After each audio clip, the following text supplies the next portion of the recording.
Jessica Wongso est née en 1988 à Jakarta, en Indonésie, d'une famille très fortunée. Il s'agissait de la troisième fille d'Imelda et Winardi Wongso. Jessica a été pleinement comblée, car elle a grandi dans le monde du luxe. Sa famille était propriétaire d'une importante société d'importation de plastique. En réalité, ils occupaient une position de leader dans la distribution de plastique en Indonésie.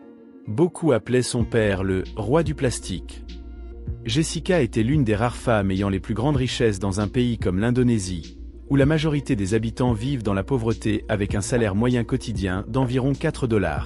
Elle parvenait toujours à obtenir ce qu'elle désirait et bien plus. En 2005, les parents de Jessica ont établi leur domicile à Sydney, en Australie, car c'était le principal marché de l'entreprise. Ils ont fait l'acquisition d'une magnifique maison dans le quartier portuaire de Double Bay, l'une des zones résidentielles les plus avantageuses de Sydney. Il est possible d'investir des millions de dollars pour un petit terrain là-bas. Afin d'agrandir sa maison, le père de Jessica a acquis 2 terrains voisins. Toutefois, Jessica n'a pas emménagé en Australie en compagnie de ses parents, de ses frères et sœurs pour aucun motif. Ses études secondaires ont été achevées à Jakarta, où il est resté. Au cours de cette période, Jessica a été accueillie par différents membres du personnel et esclaves employés par sa famille. Jessica avait une grande passion pour les jeux vidéo, et était très talentueuse en dessin lorsqu'elle était jeune. Je disposais de nombreuses heures à consacrer au dessin. Jessica a choisi de se lancer dans le domaine du graphisme pour cause d'amour. Après avoir obtenu son diplôme d'études secondaires en 2007 et s'être inscrit au Billy Blue College of Design, il s'est installé à Sydney avec sa famille. Malgré l'existence de ses frères et sœurs en Australie, Jessica les rencontrait rarement, car ils vivaient des vies distinctes. À son arrivée à l'institution, il a connu de nombreux amis.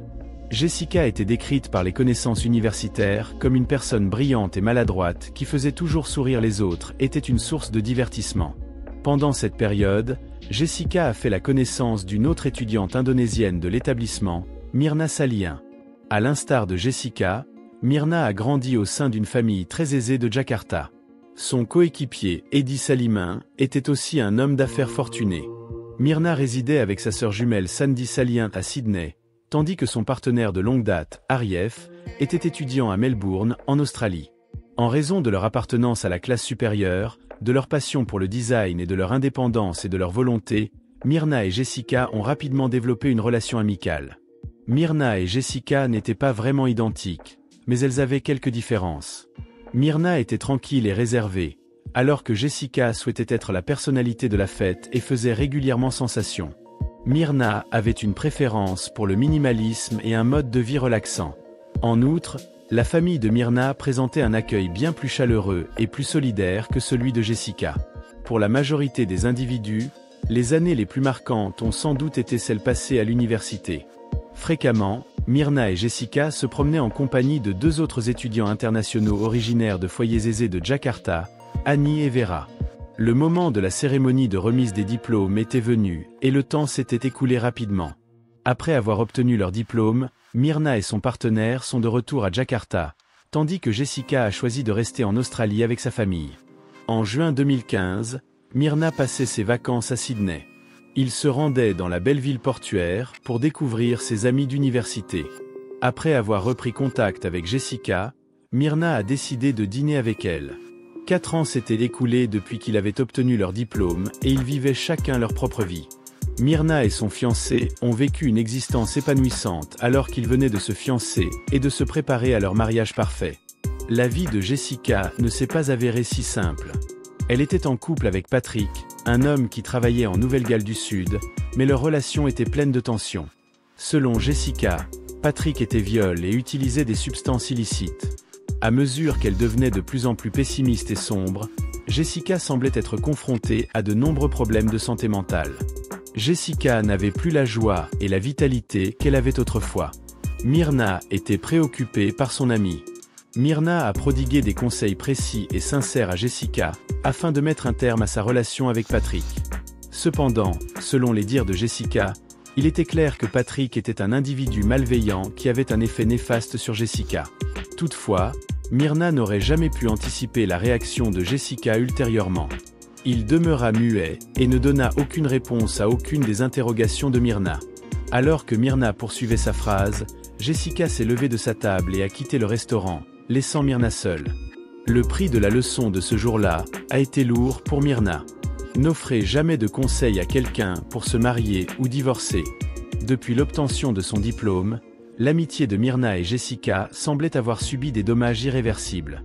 Myrna a fait savoir à Arif que Jessica ne serait accueillie qu'en compagnie d'amis. Elle ressentait de la nervosité en voyant Jessica seule. Arif leur a recommandé de ne pas trop y faire attention. En fin de cuenta, ils se encontraban a Yakarta et Jessica a con acento Sydney. Maintenant, ils partagent moins d'amis. 5 mois après avoir rencontré Jessica à Sydney, Myrna s'est mariée avec Arif dans un cadre magnifique à Bali en novembre 2015. Jessica a été exclue de la magnifique cérémonie dont le couple a pu profiter. Myrna était une femme magnifique, intelligente et fortunée, qu'on aimait énormément.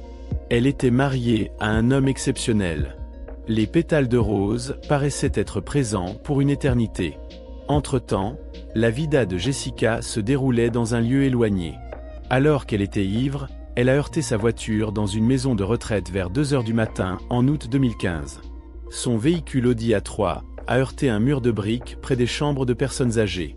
Heureusement, il n'y a pas eu de blessés, et Jessica a été hospitalisée pour des soins. Tout le monde a été ému par l'incident, et a été réveillé dans la maison de retraite. Jessica a subi une légère blessure, mais sa pauvre Audi a subi des dommages graves. Jessica a déjà fait plusieurs fois appel à une ambulance au cours de l'année 2015. Elle avait été hospitalisée 5 fois l'année dernière, après avoir décidé de mourir. Le compagnon de Jessica était constamment à l'heure lorsque la police et l'ambulance rendaient visite à leur domicile tous les mois. En novembre, Patrick était fatigué. Afin d'obtenir une ordonnance restrictive pour éloigner Jessica, il a contacté les autorités. Patrick avait été terrifié par des milliers d'appels téléphoniques, menaçant de les tuer tous les deux s'il la quittait. Les amis et la famille de Patrick ont été harcelés par Jessica, qui les a fréquemment contactés. Patrick a exprimé sa fatigue et sa préoccupation quant à la sécurité de sa famille. Durant cette période, Jessica se perdait la tête en boisant et en agissant de manière imprudente au travail, ce qui a finalement conduit à son licenciement tôt.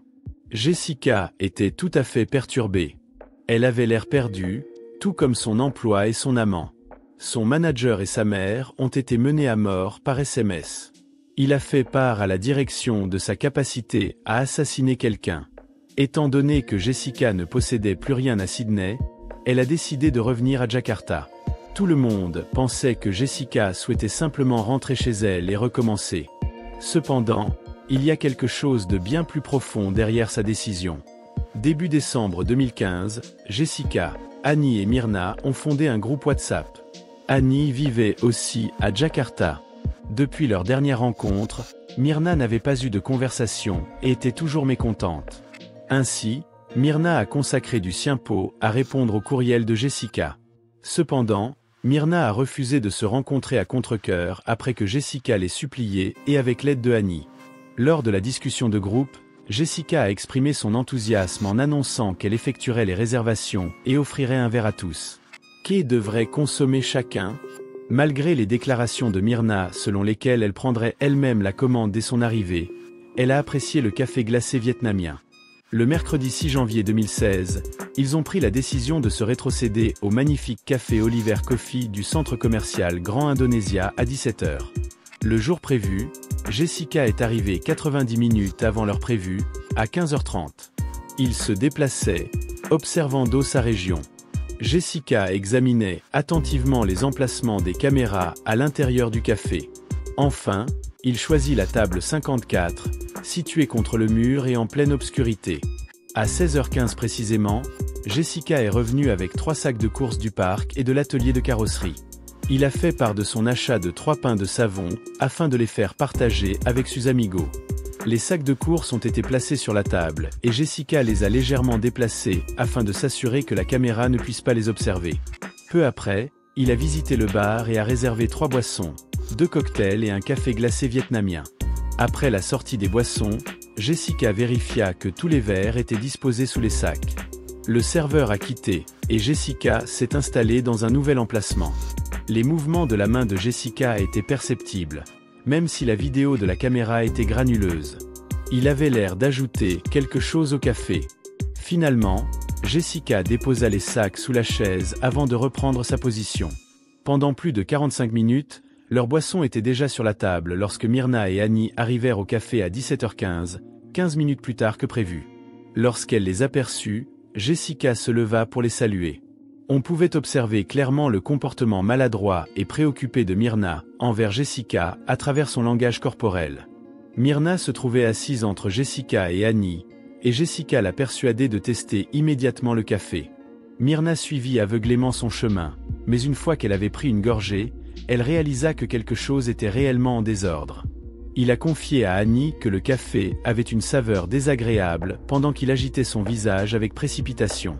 La totalité du verre était vide, mais un seul verre était suffisant pour assurer la mort de Myrna.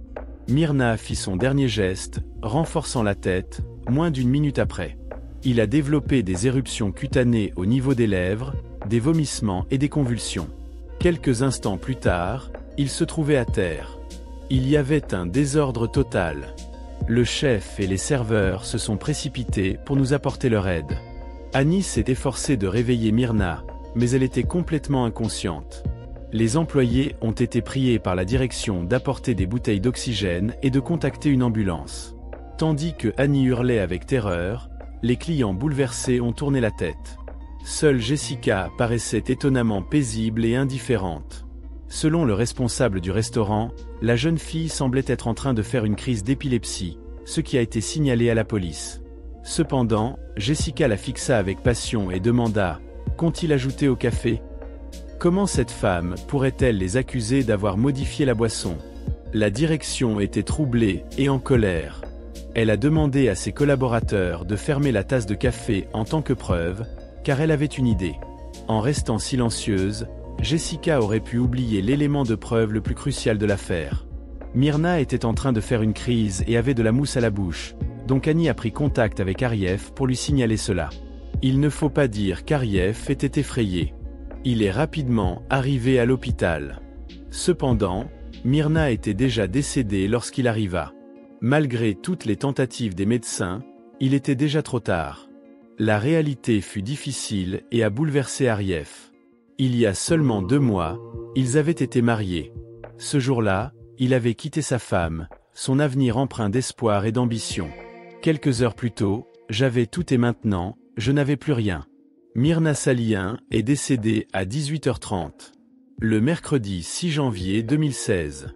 Les proches de Myrna ont été bouleversés. Ils étaient incapables de saisir comment une jeune femme vigoureuse et âgée pouvait mourir sans prévenir. Malheureusement, 2 mois seulement après avoir assisté à leur mariage de rêve, le même groupe s'était réuni autour de son cercueil, souhaitant au couple une vie longue et heureuse ensemble. La mort inattendue de l'éblouissante jeune femme et le mystère qui l'entourait suscitèrent des soupçons. Jessica adoptait un comportement spécifique lors des funérailles. Elle n'avait aucune trace de larmes et était profondément bouleversée. Le comportement spécifique de Jessica a suscité de multiples hypothèses. Qu'est-ce qui empêcherait Myrna de prendre une gorgée de café? Quelle était la raison pour laquelle j'avais passé la commande 45 minutes avant leur arrivée? Quelle est la raison de sélectionner une table qui est à l'écart de la première caméra de sécurité, alors que 3 sacs de course bloquent précisément la vue de la deuxième caméra? Malheureusement, tout s'est déroulé trop rapidement et sans préavis, ce qui a entraîné l'absence de recherche de Jessica ce jour-là. Selon le film Watch Dog, Jessica se tenait à distance en arrière-plan, observant son environnement et se mordant la cuisse, pendant que tout le monde était paniqué et cherchait à aider Myrna. D'après les toxicologues, Jessica pourrait avoir des démangeaisons aux mains en raison d'un contact direct avec le cyanure. Cependant, lorsque Jessica a été sollicitée pour remettre le pantalon para-inspection, elle a affirmé que Myrna avait vomi dessus, donc elle l'avait jeté. En réalité, après avoir empoisonné Myrna, Jessica n'a jamais eu de conversation avec elle. Sans aucun sentiment, il a simplement reculé et n'a rien fait pour lui apporter de soutien. Cependant, il est difficile de concevoir que Jessica, une jeune femme instruite et amie, puisse être capable de commettre un acte aussi terrible. La direction a remis le café de Myrna à la police afin que la direction puisse enquêter. 3 jours après, les résultats des tests ont été publiés. Le niveau de cyanure dans le café a été confirmé par la police. La majorité de la population indonésienne est musulmane et ses convictions religieuses interdisent les autopsies. Une telle mesure n'est possible pour la police dans des cas criminels qu'avec l'accord de la famille.